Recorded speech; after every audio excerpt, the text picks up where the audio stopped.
الحمد لله وكفى وسلام على عباده الذين اصطفى اما بعد رحمت دو عالم صلی اللہ علیہ وآلہ وسلم کا ایک ارشاد ہے، مشہور تو بہت ہے وہ، لیکن بہت کم لوگ ہیں جو اس ارشاد کو اور اس کے تقاضوں کو یاد رکھتے ہیں۔ زبانوں پر بہت ہیں، یادداشت اور عمل میں بہت کم ہے۔ وہ ارشاد ہے، ان فی الجسد مضغۃ اذا صلحت صلح الجسد كله واذا فسدت فسد الجسد كله الا وهي القلب۔ انسان کے بدن میں ایک گوشت کا لوتھڑا ٹکڑا ایک ایسا ہے، وہ سدھر جائے تو سب کچھ سدھر جائے، پورا بدن سدھر جائے، یعنی بدن کے ہر عضو سے نکلنے والا عمل سدھر جائے، اور وہ بگڑ جائے، وہ بگڑا ہوا ہو، پورا بدن بگڑ جائے، ہر کام غلط ہوگا، دیکھنا، سننا، بولنا، سوچنا، اٹھنا، بیٹھنا، چلنا، کھانا، پینا، ہر کام غلط ہو، اور وہ ہے دل، الا وہی القلب۔ سب سے زیادہ غفلت اس زمانے میں دل کی طرف سے ہے۔ فیصلہ تیرے ہاتھ میں ہے، دل یا شکم۔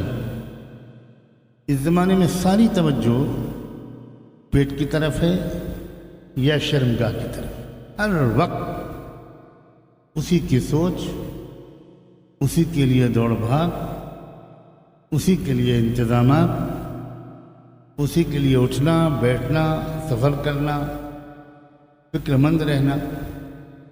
دل کا مسئلہ تو بالکل ہی نظر انداز ہے، اور یہ ان لوگوں کا تذکرہ میں نہیں کر رہا ہوں جو دنیا دار کہلاتے ہیں، صرف ان کا تذکرہ نہیں کر رہا ہوں، جو دینی اعمال بھی کرتے ہیں وہ بھی اٹھک بیٹھک کی حد تک، ظاہری اعمال کی حد تک، اپنے دل کی فکر کرنے والے بہت کم ہیں۔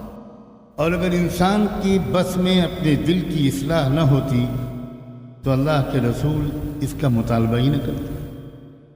اس کا صاف مطلب یہ ہے کہ ہر انسان اپنے دل کو بدل سکتا، لیکن لاکھوں اور کروڑوں میں کوئی ایک آدھ ہے اس وقت، یہ صورتحال ہے، جو سچ مچ اپنے دل کی فکر کرتا ہوں۔ امام مالک رحمۃ اللہ علیہ کا مشہور جملہ ہے، اور یہاں چونکہ طلبہ ہیں اس لیے یہ جملہ نقل کر رہا ہوں کہ من تفقہ ولم یتصوف، من تفقہ ولم یتصوف فقد تکشف۔ جس نے ظاہری علم حاصل کر لیا، علم دین، لیکن اس نے، عجیب بات، امام مالک نے لفظ بولا ہے تصوف۔ جو لوگ یہ سمجھتے ہیں کہ یہ بالکل بعد کا لفظ ہے، وہ بڑی جہالت میں ہے۔ انہوں نے کہا جو فقہ کا علم حاصل کر لے، تصوف کا علم حاصل نہ کرے، اس کی مشق نہ کرے، محنت نہ کرے، تو وہ ایک خشک، بالکل خشک انسان ہوگا، جس میں کسی طرح کی کوئی رقت، سوز، کوئی تراوٹ بالکل نہیں۔ اور اسلام قطعاً یہ نہیں چاہتا کہ کسی انسان کا مزاج ایسا بنے۔ اور یہ بھی فرمایا امام مالک نے کہ وَمَن تَصَوَّفَ وَلَمْ يَتَفَقَّهْ فَقَدْ تَزَنْدَقَ۔ جس نے تصوف تو اختیار کیا لیکن شریعت کا علم حاصل نہیں کیا، وہ تو زندیق بن گیا۔ ہمارے بہت بڑے ماہرین قانون اسلامی، جنہوں نے، واقعہ یہ ہے کہ پوری دنیا کے قانون کے ماہروں کو قانون کسے کہتے ہیں یہ سکھایا، اور قانون کی تدوین اور ترتیب اور ڈاکیومنٹیشن کیسے ہوتا ہے، کیسے اس کا آج کل کی زبان میں کوڈیفیکیشن ہوتا ہے، یہ سکھانے والے پوری انسانی تاریخ کے چند گنے چنے ممتاز ترین لوگوں میں ایک گزرے ہیں، علامہ ابن عابدین شامی۔ ہمارے طلباء کے سامنے یہ آتا ہے کہ شامی میں یہ لکھا ہے، اور بالکل نہیں آتا کہ ابن عابدین شامی انسانی تاریخ کے قانون اسلامی کے کس درجے کے ماہرین میں تھے، کیونکہ ہمارے ہاں جو پڑھانے کا انداز ہے وہ اس زمانے کا ہے جس زمانے میں لوگ ان چیزوں سے سب واقف تھے۔ وہ اچھی طرح جانتے تھے کہ ابن عابدین شامی کون ہے، صاحب رد المختار اور در المختار کون ہیں، صاحب بدائع الصنائع کون ہیں۔ ہمارے طلباء کو کیونکہ یہ اس زبان میں نہیں بتایا جاتا جس زبان کا ایک آدھ جملہ میں نے ابھی بولا، کہ انسانی تاریخ کے ماہرین قانون اور مدونین قانون میں جو چند چوٹی کے جینیس دماغ گزرے ہیں ان میں ایک تھے ابن عابدین۔ افسوس یہ ہے کہ یورپ ہمارے علماء پر اس طرح ریسرچ کرتا ہے جس طرح ہم اپنے علماء کو پر ریسرچ بالکل نہیں کرتے۔ ہم ابن عابدین شامی کو بھی ایک مفتی سمجھتے ہیں، حالانکہ قانون کا استنباط کرنا، قرآن اور حدیث سے اس کو نکالنا، یہ کام کیا ہے امام ابو حنیفہ نے، امام شافعی نے، امام مالک نے، امام احمد بن حنبل نے، امام محمد نے، امام ابو یوسف نے، امام اوزاعی نے، امام لیث بن سعد نے، سفیان ثوری نے، اور ان کے استنباط کیے ہوئے مسائل کو ڈاکومنٹ کیا ہے ابن عابدین جیسے لوگوں نے۔ بہت غیر معمولی، بالکل غیر معمولی صلاحیت کے لوگ تھے۔ انہوں نے لکھا ہے، اعلم ان علم الاخلاص والعجب والحسد والریاء فرض عین۔ یہ ابن عابدین لکھتے ہیں کہ یہ سیکھنا کہ اخلاص میرے اندر کیسے آئے، اپنے کو بہتر سمجھنے کی مصیبت سے مجھے چھٹکارا کیسے ملے، دوسروں کی ترقی اور نعمتوں پر حسد کی مصیبت سے مجھے نجات کیسے ملے، اور ریاکاری اور دکھاوے کی مہلک ترین بیماری سے مجھے چھٹکارا کیسے ملے، یہ سب کا علم حاصل کرنا فرض عین ہے۔ کون فرض عین سمجھتا ہے؟ نماز کا سیکھنا فرض عین سمجھتے ہیں بہت سے لوگ، لیکن دل کی تربیت کروانا یہ فرض عین ہے۔ کچھ لوگ سیکھ لیں اور باقی لوگ نہ سیکھیں، یہ ان قسم کے فرائض میں سے نہیں ہے۔ اور وَمِثْلُهَا غَيْرُهَا، یہ تو انہوں نے 3-4 چیزیں گنا دیں بطور مثال۔ اخلاص ہے، خود پسندی اور اپنے کو زیادہ بہتر سمجھنا، جلسی اور حسد کی بیماری، ریاکاری اور دکھاوے کی بیماری۔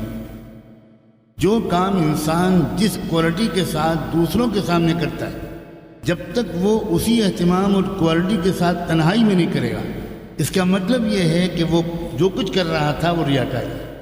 یہ علامت ہے۔ ہم سب جائزہ لیں، اگر ہم دوسروں کے سامنے نماز پڑھ رہے ہوتے ہیں تو وہ نماز ہماری، اور جو تنہائی کی نماز ہے اگر دونوں یکساں ہیں تو بہت اچھا، اور اگر دونوں میں فرق ہے تو اس کا صاف مطلب یہ ہے کہ ہم ریاکار ہیں، جو کر رہے ہیں وہ دکھانے کے لیے کر رہے ہیں، اللہ کے لیے کر ہی نہیں کر رہے، کیونکہ اللہ تو تنہائی میں بھی دیکھ رہا ہے اور سب کے سامنے بھی دیکھ رہا ہے۔ یہ ایک آسان سے اپنے کو ڈائیگنوز کرنے کے لیے میں نے ایک ترکیب بتائی، یہ ترکیب ہے، بہت اور کچھ باتیں علامتیں ہیں اس کی، لیکن یہ بالکل سیدھی سادھی بات ہے۔ اس کے بعد کہتے ہیں علامہ ابن عابدین، وغیرہ من آفات النفوس، اب جو دل کی مصیبتیں ہیں، بیماریاں ہیں، ان سے بچنے کا علم حاصل کرنا، ترکیب سیکھنا، کوشش کرنا، محنت کرنا، مشق کرنا، یہ سب بھی فرض ہیں۔ دل کی بیماریوں میں کیا گنایا؟ سب سے پہلے تکبر، کالکبر والشح والحقد والغش والغضب والعداوة والبغضاء والطمع والبخل والبطر والخيلاء والخيانة والمداهنة والاستكبار عن الحق والمكر والمخادعة والقسوة وطول الأمل ونحوها. دل کی بیماریوں میں سے چند بیماریوں کا انہوں نے مثال کے طور پر ذکر کیا. سب سے پہلے تکبر، دوسرے نمبر پر اپنی رائے پر اصرار، اپنی ذات اور اپنی رائے، میری ہی بات چلے، یہ مزاج، یہ دل کی مہلک بیماریوں میں سے، جو میں کہوں وہی ہونا چاہیے.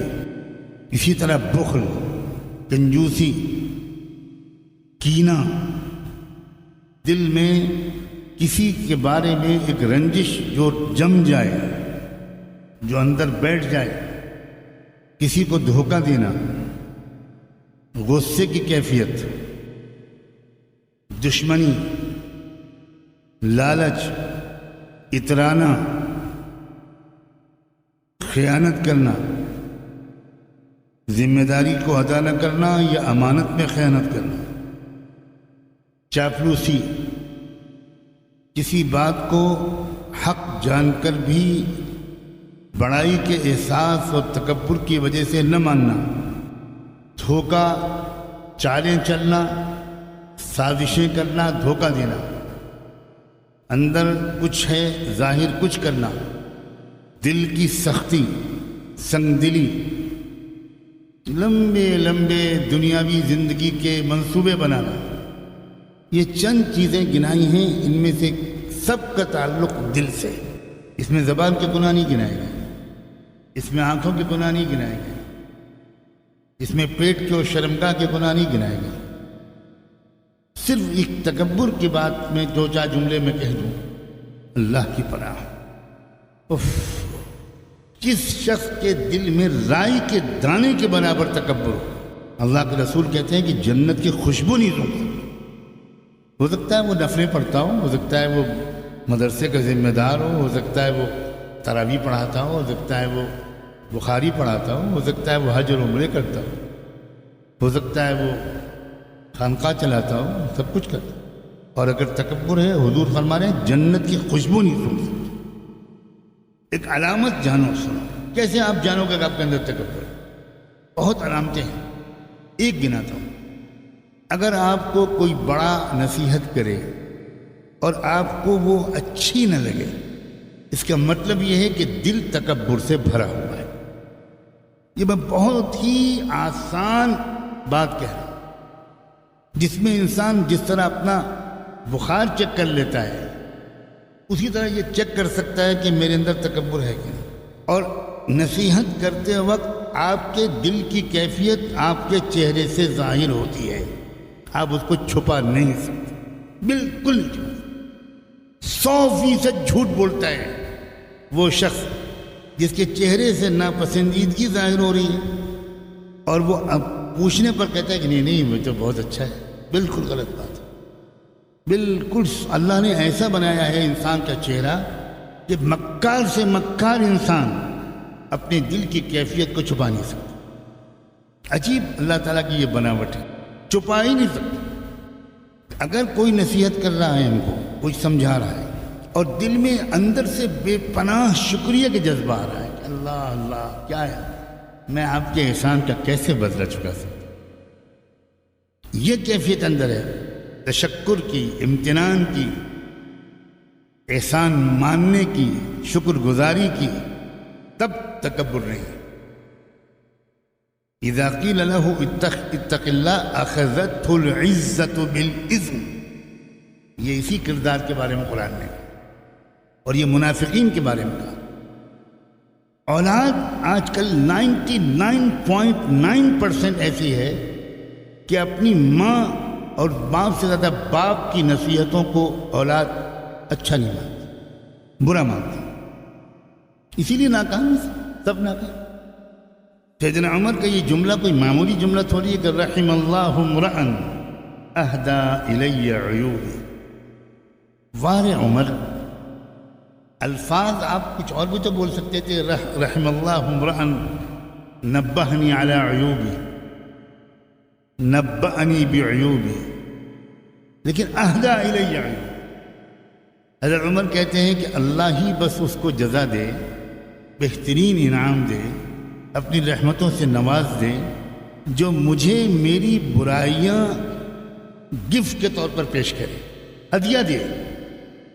یعنی جس طرح انسان ہدیہ لے کر خوش ہوتا ہے، اس طرح حضرت عمر اس پر خوش ہوتے تھے جب کوئی ان سے کہے کہ یہ بات آپ کی ذرا ٹھیک نہیں لگ رہی، درست کر. خوش ہوتے، یہ ہدیہ ہے. یہ غیر معمولی صاف ستھرے دل کی علامت ہے. آج تو میں سچ کہتا ہوں، میں تو اب اس زمرے میں نہیں ہوں، بڑے بڑے مشائخ اپنے مریدین کو نصیحت کرتے ہوئے ڈرتے ہیں،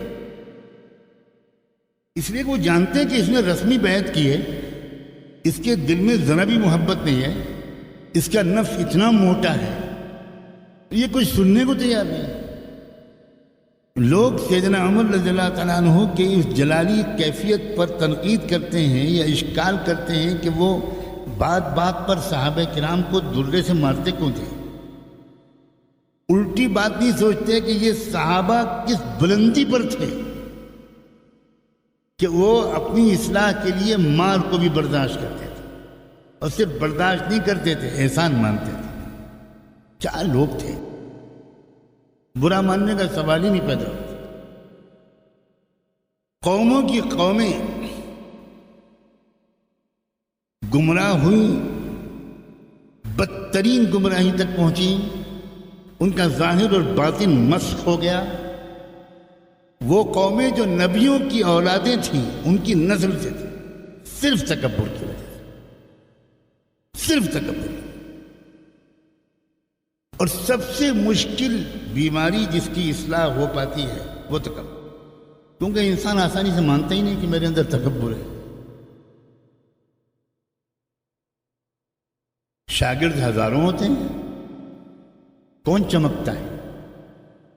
سالکین و مریدین مشائخ کے ہزاروں لاکھوں ہوتے ہیں، اس میں سے ایک آدھ کوئی اس قابل بنتا ہے کہ دوسروں کو کی اصلاح ہونے لگے. باقی کہاں گئے؟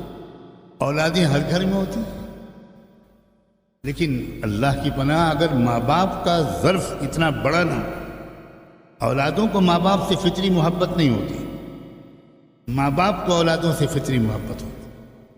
اسی لیے کبھی اللہ نے ماں باپ سے نہیں کہا کہ اپنے بچوں سے محبت کیا کرو، اس لیے کہ وہ کہنے کی ضرورت ہی نہیں. لیکن اولادوں سے سینکڑوں بار کہا کہ وبالوالدین احسانا، اس لیے کہ اولادیں بالکل، یہ عجیب و غریب بات ہے، اولادوں کو ماں باپ سے فطری محبت زیادہ نہیں ہوتی، اور ان کی محبت بالکل بڑھ جاتی ہے. دوستوں میں ہوتی ہے ان کی محبت، اور بدترین اولاد وہ ہے جو اپنے دوستوں سے اس کا دلی تعلق زیادہ ہو، ماں باپ سے کم. بدترین اولاد. پھر اس سے زیادہ برا شخص وہ ہے جو اپنے ماں باپ کی نہ مانے، اپنی بیوی کی کہنا مانے، اسی کو اپنا رہبر اور محور بنا رہے ہیں. یہ زندگی کی وہ کشمکشیں ہیں جن کو سیکھنا پڑے گا، تبھی انسان مختلف تعلقات کو نبھا پائے گا اور ان کے درمیان ایک توازن، اعتدال، ایک خوبصورت بیلنس پیدا کر پائے. یہ سیکھنا پڑتا ہے، اور اس کے سیکھنے سکھانے کا اب رواج ختم ہو گیا، کہیں نہیں سکھایا جائے، اس لیے کہ اس پر کوئی تنخواہ تو ملتی نہیں، کوئی کیریئر تو بنتا نہیں. اور آج تو حالت یہ ہے کہ گڈ مارننگ کے بھی پیسے چاہیے. لا حول ولا قوت الا باللہ. کتوں سے زیادہ گر گیا. میں کیا لفظ بولوں جمعے کے دن ہے. صرف اس علم کی ویلیو ہے جس سے $10 ملے. وہ علم جس سے انسان بنتا ہے، اس کو بالکل سب گھروں سے نکال دیا گیا. نہ بیٹے کو وہ علم سکھایا جاتا ہے نہ بیٹی کو. اسی لیے جھگڑے شروع ہوئے. تکبر ایسی چیز ہے کہ میاں بیوی کے جھگڑے 99% تکبر کی وجہ سے. اس لیے کہ شوہر جو ہے وہ اپنے کو چھوٹا موٹا خدا سمجھتا ہے. جو شوہر بن چکے ہیں وہ آسانی سے سمجھ رہے ہیں. جو بننے والے ہیں تھوڑے دن کے بعد ایک مخلوق ان کے پاس آئے گی جس کا وہ اپنے کو مالک سمجھیں گے. یہ مزاج ہے مرد کا. اور ادھر وہ جو آئی ہیں ماشاءاللہ وہ بھی ایم اے پی ایچ ڈی ہیں, زیادہ قابلہ ہیں, بڑے گھر کی ہیں. اتفاق سے کچھ ناک نقشہ تھوڑا اچھا بن گیا اور کچھ جہیز بھی لے کر آئی. تب تو ان میڈم کے شر سے اللہ ہی پورے محلے کو بچائے. اس لیے وہ کہتی ہیں میری چلے گی. اب اسی پر میاں بیوی میں جھگڑے ہوتے ہیں چھوٹی چھوٹی باتوں, اور اس کے لیے آپ عدالت, کچہری اور تھانہ, پنچایت. حالانکہ مسئلہ ہے دل کا, مسئلہ ہے تکبر کا.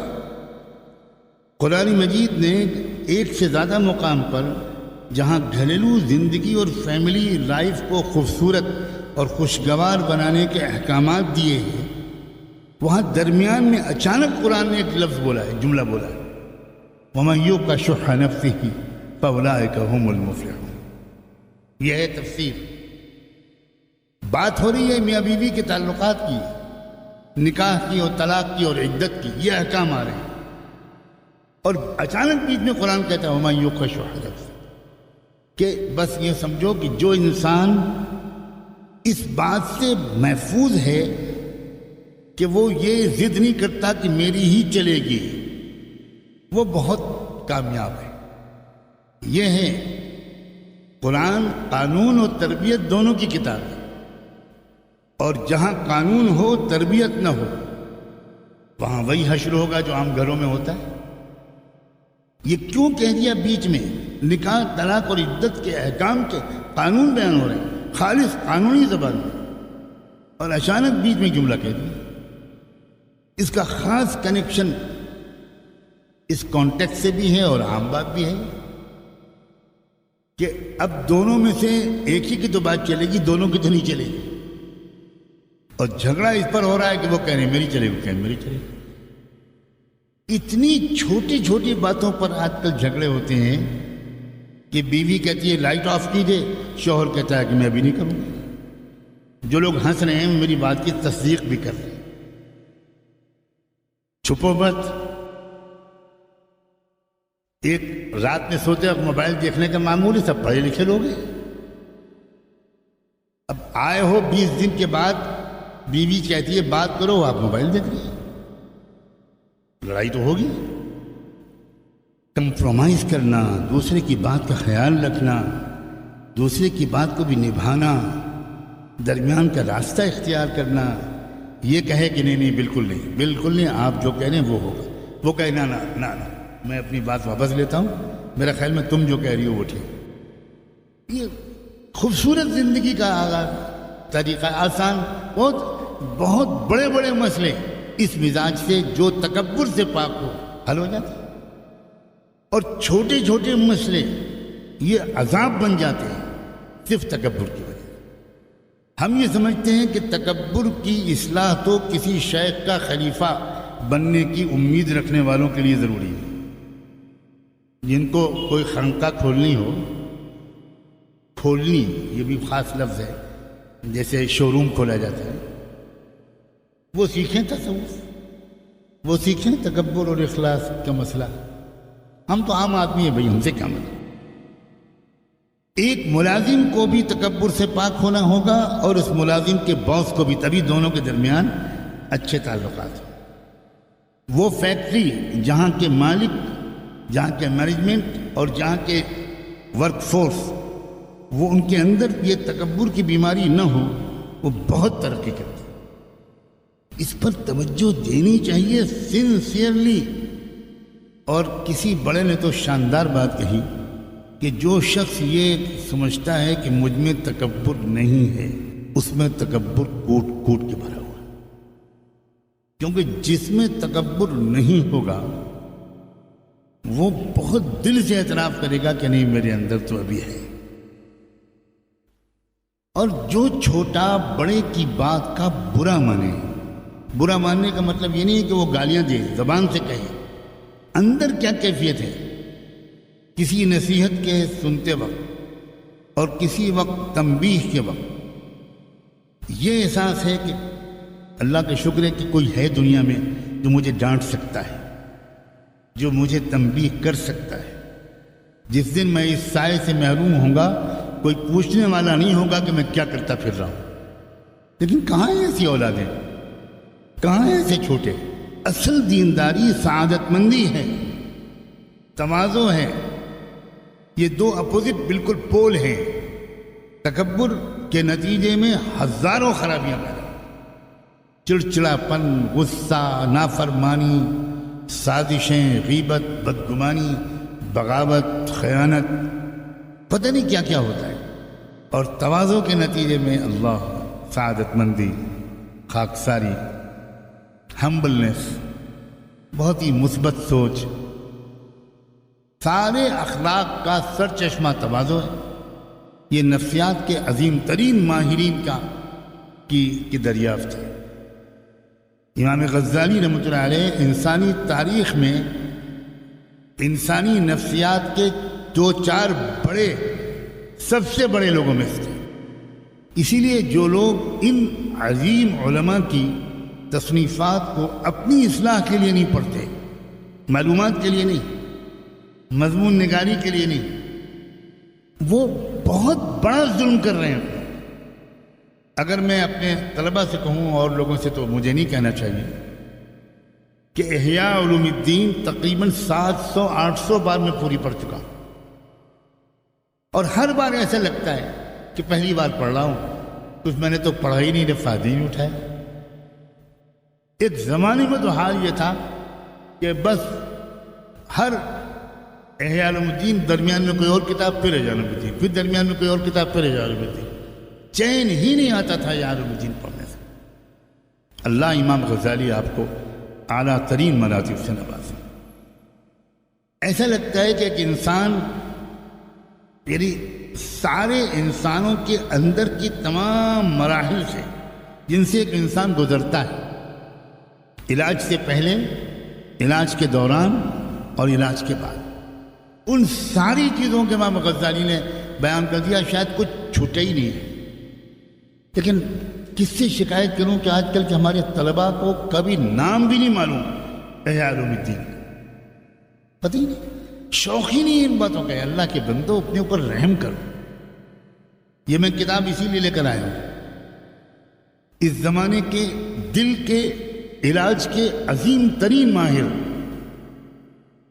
حضرت مولانا شاہ وصی اللہ صاحب رحمۃ اللہ، کسی اور نے نہیں، عالم اسلام میں لاکھوں یا ہزاروں شخصیتوں کو قریب سے دیکھنے والے حضرت مولانا ابوالحسن علی ندوی کا کہنا ہے کہ حضرت شاہ وصی اللہ رحمۃ اللہ علیہ کو دیکھ کر امام حسن بصری کی یاد آتی. معمولی بات نہیں ہے، اور یہ معمولی شخص کی گواہی نہیں ہے.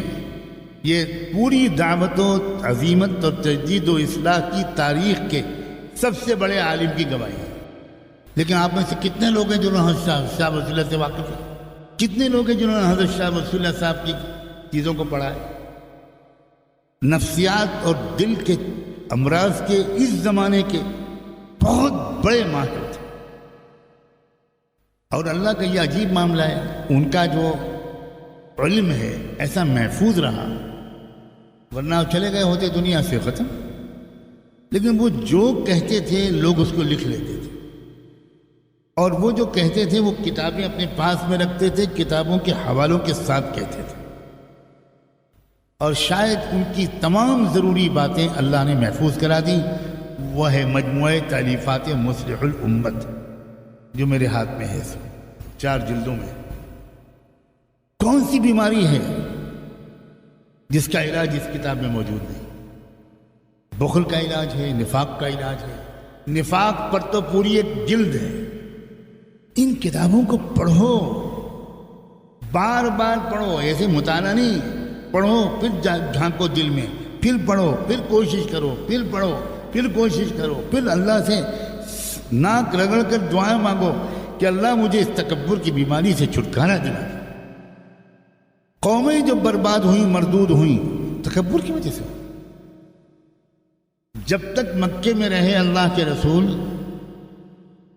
تب تک مدینے میں رہنے والے یہودی یہی کہتے رہے کہ ذرا قریب سے ہم دیکھ لیں پھر بتائیں، کیونکہ یہ بہت بڑی تعداد میں آ کر بسے تھے مدینے میں آخری رسول کی آمد ہی کی وجہ سے۔ ان کی اپنی کتابوں میں جو کچھ لکھا تھا تو اس سے انہوں نے جغرافیائی اعتبار سے اندازہ لگایا تھا کہ وہ کس شہر میں آئیں گے۔ تو بہت سے علماء یہود کے ذہن میں یہ بات آئی تھی کہ یہ مدینے میں آئیں، یثرب میں آئیں، تو وہاں آ کر بس گئے 20-50 سال پہلے۔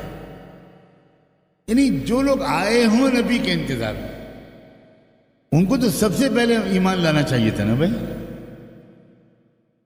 لیکن سب سے پہلے تو ان کے لیے یہ بات ناقابل برداشت ہو گئی کہ وہ ہمارے خاندان میں نہیں آئے۔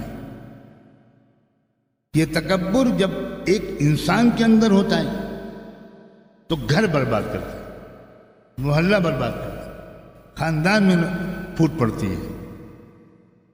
لیکن جب کسی قوم میں تکبر پیدا ہو تو فساد فی الارض ہوتا ہے۔ اللہ کے رسول کو انہوں نے قریب سے دیکھا اور بالکل یقین کر لیا کہ یہ سچے رسول ہیں۔ اتنی تحقیق کی انہوں نے کہ بغیر تحقیق کے انہوں نے رسول کو نہ مانا ہو یہ نہیں، بہت تحقیق۔ اور اسی لیے تو قرآن مجید نے یہ کہہ دیا کہ یعرفونہ کما یعرفون ابناءہم، کہ محمد کی نبوت اور رسالت کو اچھی طرح جانتے ہیں یہ لوگ، کوئی شک نہیں ہے۔ لیکن نہ ماننا تو دور کی بات ہے، اتنی سخت دشمنی کی انہوں نے اللہ اکبر، کس لیے؟ صرف نسلی غرور کی وجہ سے۔ ہمارے خاندان کسی دوسرے خاندان میں آنے والے نبی کو بڑا مان کر ہم اپنے خاندان کی ناک نہیں کٹا سکتے، صرف اس وجہ سے وہ اس قدر دشمنی پر آمادہ ہوئے۔ یہ گھمنڈ اور غرور اتنی خطرناک چیز ہے، کسی برادری میں ہو، کسی خاندان میں ہو، کسی قبیلے میں ہو، کسی فیملی میں ہو، کسی قوم میں ہو، تو لاکھوں انسانوں کا خون زمین پر بہہ جاتا ہے ایک قومی اور نسلی غرور اور گھمنڈ کی وجہ سے۔ یہ اتنی خطرناک ہے، آپ کوئی ادارہ چلا ہی نہیں سکتے کامیابی اور خوش اسلوبی کے ساتھ اگر آپ کا دل تکبر سے پاک نہیں۔ روز جھگڑا ہو، کیونکہ انسانی طبیعتیں ہمیشہ الگ الگ قسم کی ہوتی ہیں، اور الگ الگ قسم کی طبیعتوں کو نہ صرف برداشت کرنا بلکہ ان کی خوبیوں پر نظر رکھتے ہوئے ان کی خوبیوں سے بھرپور استفادہ کرنا، ناقابل برداشت چیزوں کو جو روزمرہ پیش آتی رہتی ہیں برداشت کرتے رہنا، یہ اس شخص کے لیے بالکل ممکن نہیں ہے جس کے ذہن میں تکبر ہو۔ ابھی میں نے صرف ایک تکبر کے بارے میں توجہ آپ سب کی مبذول کی ہے، اور یہ وہ چیزیں ہیں کہ اپنی تمام مشغولیات کے ساتھ اپنے دل کی بیماریوں کی اصلاح کی کوشش جاری رہنی چاہیے۔ عجیب بات ہے، مجھے واقعی آپ کو بھی تعجب ہوگا یہ سن کر، کبھی آپ نے دیکھا کہ بھئی آپ کسی کینسر کے ٹی بی کے مریض کے پاس گئے ہوں، اور آج کل تو کووڈ-19 کا ذکر زیادہ کرنا چاہیے، اور آپ اس سے کہیں کہ بھئی آپ علاج کیوں نہیں کراتے؟ کہ میں مشغول بہت ہوں، فرصت نہیں۔ کبھی سنا؟ 3 عدد مسلم چھینکیں آ جاتی ہیں تو ڈاکٹر کے یہاں لائن لگ جاتی ہے، اور تکبر جیسی بیماریاں سڑ رہی ہیں اور کہتے ہیں کہ فرصت نہیں، وقت نہیں، معمولات کرنے کا وقت نہیں ہے، تنہائی میں اللہ کے ساتھ بیٹھنے کا وقت نہیں ہے، کسی علاج کرنے والے سے کچھ پوچھنے اور رہنمائی لینے کا وقت نہیں ہے، بہت مشغول ہے۔ عجیب و غریب بات ہے۔ ان بیماریوں کو بیماری سمجھا اس لیے کہ ذہن پر صرف جسم سوار ہے، دل اور روح کو آج کی دنیا بھول گئی۔ کیونکہ مغرب کے پاس روح اور دل نام کی کوئی چیز ہی نہیں، اور ساری دنیا جانے انجانے میں مغرب کے مزاج کے مطابق مادی زندگی اور حیوانی زندگی گزار رہے ہیں، تو اپنے دل کی اصلاح کے لیے فرصت ہی نہیں ہے۔ اول تو احساس نہیں ہے، اور کوئی احساس دلائے تو آدمی کہتا ہے کہ بھئی بات تو ٹھیک ہے، مگر کہاں موقع کہاں ہے، فرصت کہاں ہے۔ سچی بات یہ ہے کہ جس کے دل ان بیماریوں سے پاک صاف ہوتے ہیں اس کو اسی دنیا میں جنت کا مزہ آتا ہے، اور جس کو ان بیماریوں کا کوئی احساس اور علاج کی فکر نہیں ہے، اس کے لیے یہ دنیاوی زندگی ہی میں جہنم کا مزہ آنا شروع ہو جائے۔ من اعرض عن ذکری فإن له معیشة ضنکا ونحشره یوم القیامة اعمی۔ جس نے، اللہ تعالیٰ فرماتے ہیں، میری یاد سے غفلت برتی، پہلے اس کو دنیا کے اندر ایک انتہائی گھٹن والی زندگی کی سزا دوں گا، تو آخرت کی سزا سے پہلے دنیاوی سزا ہے، معیشتاً ضنکا۔ وہ زندگی کو انجوائے نہیں کر پائے گا، شاندار گھر بنا لے گا، بنگلہ ہوگا، کار ہوگی، فرنیچر ہوگا، سب کچھ ہوگا، لیکن دل سکون سے محروم ہو۔ اور جس شخص نے اپنے دل کی طرف توجہ کر لی اور وہ جھوپڑی میں رہ کر بھی مست رہے، بہت بار یہ ایک لطیفہ کہ یہ قصہ کہ یہ سنا چکا ہوں، پھر سناتا ہوں کہ ایک بادشاہ سلامت بہت بیمار ہوئے، بہت علاج کے باوجود ٹھیک نہیں ہو رہے تھے، تو کسی دور دراز کے ملک سے کوئی بہت بڑے حکیم صاحب بلائے گئے۔ انہوں نے تفصیلات سنی، ہسٹری لی، نبض دیکھی، اور پھر کہا کہ اچھا میں نسخہ لکھتا ہوں۔ تو وہ نسخہ لکھتے رہے، درباری لوگ، وزراء وہ منتظر رہے، اور یہ سمجھتے رہے کہ اللہ خیر کرے، حکیم صاحب اللہ کرے ایسی دوائیں لکھ دیں جو آسانی سے مل جائیں، ایسی جڑی بوٹی نہ لکھ دیں کہ وہ شمالی کوریا سے لانی پڑے۔ جب نسخہ لکھ کر انہوں نے دیا تو اس میں لکھا ہوا تھا کہ ایک ایسے آدمی کا کرتا بادشاہ سلامت کو پہنا دیا جائے جو ہمیشہ خوش رہتا ہو، بس یہ دوا ہے۔ یہ لوگ بڑے خوش ہوئے کہ یار یہ تو بہت آسان بات ہے، کرتا وہ بھی اتنے بڑے بادشاہ کے لیے۔ بادشاہ صاحب تو بیمار ہیں اس لیے اس وقت خوش نہیں ہیں، تو وزیر اعظم کے پاس چلتے۔ میں ایک خاص وزیر اعظم کا تذکرہ نہیں کر رہا ہوں، کوئی بھی ہو سکتا ہے۔ ان کے بعد جا کے کہتے ہیں کہ صاحب ایک کرتا چاہیے، آپ تو بہت خوش رہتے ہیں، آپ تو پردھان سیوک ہیں، پردھان منتری ہیں، جب آپ نکلتے ہیں تو سڑکیں بند کر دی جاتی ہیں۔ پہلے زمانے میں جب کوئی چور ڈاکو آتا تھا سب سڑکیں بند ہوتی تھی، سناٹا ہوتا تھا، اب ذرا زمانہ بدل گیا۔ تو آپ وزیر اعظم ہیں، بہت خوش رہتے ہیں، کرتا دے دیجئے، بادشاہ سلامت بیمار ہیں، آپ ہی نے حکیم صاحب کو بلوایا تھا، انہوں نے کہا ہے کہ خوش آدمی کا کرتا پہنیں گے ٹھیک ہو جائیں گے۔ تو وزیر اعظم نے کہا کہ باقی لوگ تو باہر چلے جائیں، خاص لوگ ذرا اندر کمرے میں رہیں۔ بھیا کرتے تو کیا بنیان و پاجامے بھی لے جاؤ، لیکن اگر یہ شرط ہے کہ خوش آدمی کا کرتا، تو بھائی سچی بات یہ خوش تو رہتا نہیں، اور واقعی آج کل جو چہرے نظر آ رہے ہیں وہ خوش تو نہیں ہیں۔ میں خوش تو رہتا نہیں، میں کرتا دیکھ لوں گا تو دھوکہ ہوگا۔ میں بادشاہ سلامت کا نمک حرام نہیں بننا چاہتا، آپ کسی اور سے لے لو بھائی کرتا، میں تو خوش ہوں نہیں۔ لوگوں نے کوئی بات نہیں، اگلے الیکشن تک انشاءاللہ آپ خوش ہو جائیں گے، تب تک چلتے ہیں نمبر 2 جو وزیر دفاع ہے ان کے پاس، اور ان سے مانگتے ہیں۔ وہ تو کچھ ٹھاٹھ ہیں ان کے، تو ایئر فورس اور نیوی اور آرمی اور سب انہی کے اشارے پر ہیں، وہ تو بہت خوش ہوں گے۔ ان کے پاس گئے تو ان سے کرتا مانگا، تو انہوں نے کہا کہ کیا آپ کہہ رہے ہو بھائی، آپ اب دوبارہ یہ بات مت کہنا، میں مر جاؤں گا صدمے سے۔ میری بیوی سے پوچھو میں 20 سال میں کبھی خوش ہوا؟ بھیا کرتے سب لے جاؤ، لیکن خوش آدمی کا کرتا اگر شرط ہے تو میں نہیں دے سکتا۔ لوگ بہت پریشان ہوئے کہ ایک معمولی سی چیز اس کے لیے اتنے چکر لگانے پڑ رہے ہیں۔ اب جس وزیر کے پاس جا رہے ہیں وہ الٹا ہاتھ پیر جوڑ رہا ہے، بڑے بڑے آنی اور مبانی کے پاس گئے، بڑے بڑے سرمایہ داروں کے پاس گئے اور ان سے پوچھا، ان سے کرتے مانگے تو انہوں نے ہاتھ پیر جوڑ لیے۔ بھیا کرتے پجامے تو کیا، ہم تو اندر پہننے والے کپڑے بھی دے دیتے، لیکن ہم خوش نہیں ہیں بھائی۔ وہ ہم کو خوش کرنے کی کوشش تو بہت کرتے ہیں مگر ہم خوش نہیں ہیں۔ سب کے حصے کی ہم کو ہی کھلاتے ہیں مگر ہم خوش نہیں ہیں۔ اس لیے بھائی ہم دھوکہ تو دے نہیں سکتے۔ پھر بھی آپ لے جانا چاہو کھول لو الماریاں، جو چاہو لے جاؤ۔ ان کا نا ہم کو تو خوش آدمی کو ہوتا چاہیے۔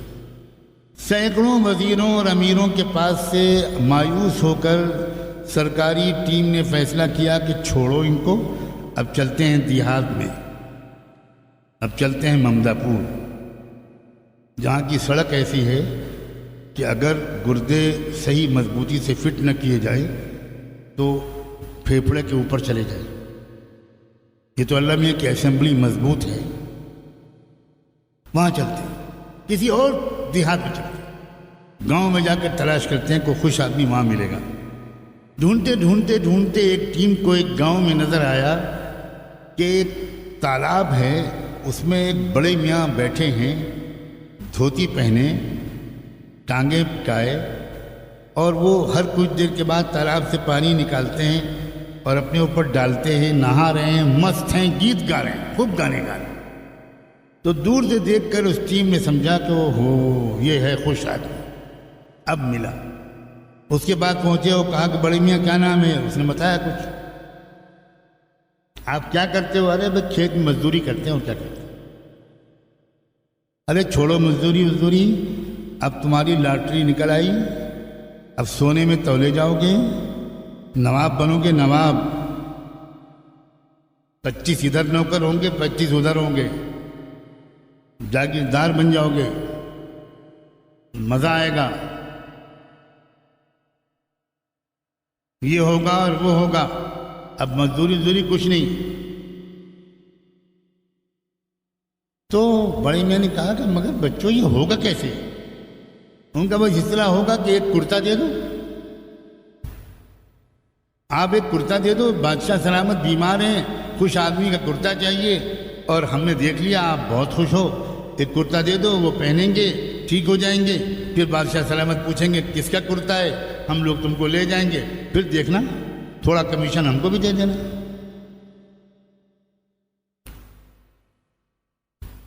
تو بہت زور سے بڑے میاں ہنسے، خوب زور سے قہقہہ لگایا، یعنی کہ بچوں یہ تو ٹھیک کہتے ہو کہ میں بہت خوش ہوں، مگر کرتا تو میرے پاس ہے ہی نہیں۔ دیکھ رہے ہو میرے پاس تو کرتا ہے، خوش میں بہت ہوں۔ کتنی سچائی ہے اس میں۔ جن کے پاس ہزاروں کرتے وہ خوش نہیں، اور جو خوش ہے اس کے پاس کرتا۔ یہی ایک $1,000,000 بات ہے۔ خوشی کا راز چیزیں نہیں ہیں، سامان نہیں ہے، خوشی دل کی کیفیت کا نام۔ آپ نے کبھی کسی سے سنا ہے کہ آج میرے گھٹنے بہت خوش ہیں، آج میرا پیٹ بہت خوش ہے اس لیے کہ لکھنوی بریانی کھائی؟ کبھی کسی سے سنا ہے کہ آج میری آنکھیں بہت خوش ہیں اس لیے کہ جاپان کا میں دھوپ کا چشمہ لگائے ہوا ہوں؟ اگر آپ نے کہا گھٹنا خوش ہے تو لوگ جلدی اسپتال پہنچائیں، اب گھٹنے کے علاج کے لیے نہیں، کہیں اور کے علاج کے۔ لیکن آج انسان کی ساری کوشش سر کے بالوں سے لے کر پیروں کے ناخنوں تک کو خوش کرنے کے لیے، دل کی خوشی کو جانتا ہی نہیں آج کا انسان۔ جو اصل سورس ہے،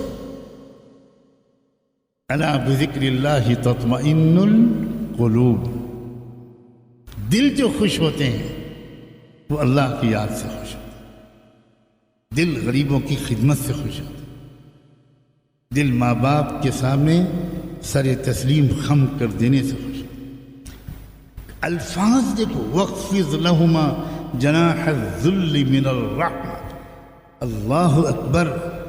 اور ماں باپ سے کیسے بات کرو، قرآن نے الفاظ ایسے چنے ہیں کہ اپنے آپ کو بالکل ہستی کو مٹا دو، مٹاتے ہوئے اپنے بازوؤں کو، اپنے پروں کو محبت کی وجہ سے اپنے ماں باپ کے قدموں کے نیچے بچھا دو۔ میں تو سچ کہتا ہوں اس آیت کا ترجمہ کا حق ہی نہیں ادا ہوں۔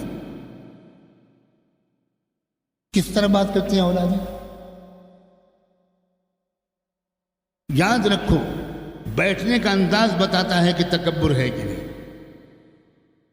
بولنے کا انداز بتاتا ہے کہ تکبر ہے کہ نہیں، چلنے کا انداز بتاتا ہے کہ تکبر ہے کہ نہیں۔ کوئی یہ کہے کہ میرے اندر تکبر نہیں ہے، یہ تمہیں اس کو کہنے کا حق ہی نہیں ہے۔ یہ تو ماہر ڈاکٹر ڈکلیئر کرے کہ آپ فلاں بیماری آپ کے اندر نہیں، آپ خود کہتے رہے کہ میرے اندر فلاں بیماری نہیں، اسے کون مانے گا؟ کون مانے گا؟ خاص طور پر تکبر وہ بیماری ہے جس کے اندر ہوتی ہے وہ نہیں مانتا کہ میرے اندر تکبر، وہ نہیں مانتا۔ تو یاد رکھنا، دنیا بھر میں انقلاب لانا، دنیا بھر میں بڑی بڑی طاقتوں کے خلاف مسلح جدوجہد کرنا، یہ خواب دیکھنا بغیر اس کے کہ ہمارا دل بدلے، یہ وسوسہ شیطانی ہے، یہ بالکل شیطانی وسوسہ۔ پہلے انسان کو اپنے اندر کے دشمن کو فتح کرنا ہوگا، تب باہر کے دشمن کو کوئی فتح کر پائے۔